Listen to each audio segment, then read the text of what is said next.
Today we're going to go over some prepping info that we can learn from the Hudson's Bay Company. I went through its trading post logs to read its trading or bartering records. Really quickly, for those who don't know, Hudson's Bay Company was founded in 1670. It was funded by the royal family. It essentially owned most of Canada. It had about 500 trading posts across Canada. It dominated the fur trade. It was very successful and it's still in business today. But we're not here to talk about their history. We're here to talk about how and what they traded and bartered back then. It's something that preppers might find interesting and could learn something from. I know I did. Trappers from multiple tribes would trap different animals such as squirrel, otter, moose, or mostly beaver. They would skin it, get the fur, and take it to Hudson's Bay trading post, and in return for the pelt, the Hudson Bay Company would give them a coin called an MB, which stands for made beaver. They would get either half a MB or a full MB, depending on the size of the pelt. This MB coin was a unit of currency. Sometimes the trapper would trade the pelts for an item directly or for an MB coin and hold on to the coin and use it later, just because it's easier to carry a few coins and lug around a big bunch of beaver pelts everywhere.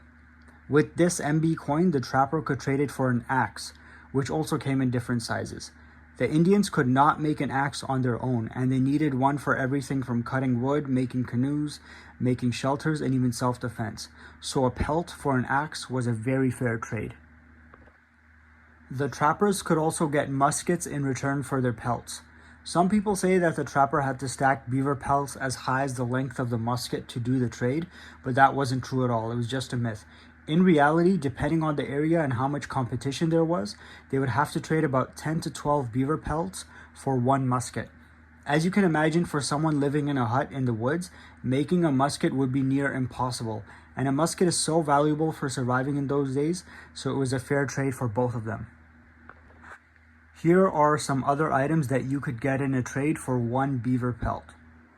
A kettle, 5 pounds of shot for the musket, 2 pounds of sugar, 2 ice chisels, 1 pound of thread, 1 gallon of brandy, a blanket, 12 dozen buttons for clothing, 4 boxes of eggs, 20 fish hooks, 8 knives, 4 fire starters, 2 combs, 6 plain rings, 2 sword blades, 2 shirts, or 1 pair of boots. Now that we know all that and how a pelt was used as a standard currency, if we had a complete societal collapse where money is worthless and we had to go back to bartering today, which item do you guys think will be used as our standard unit of currency?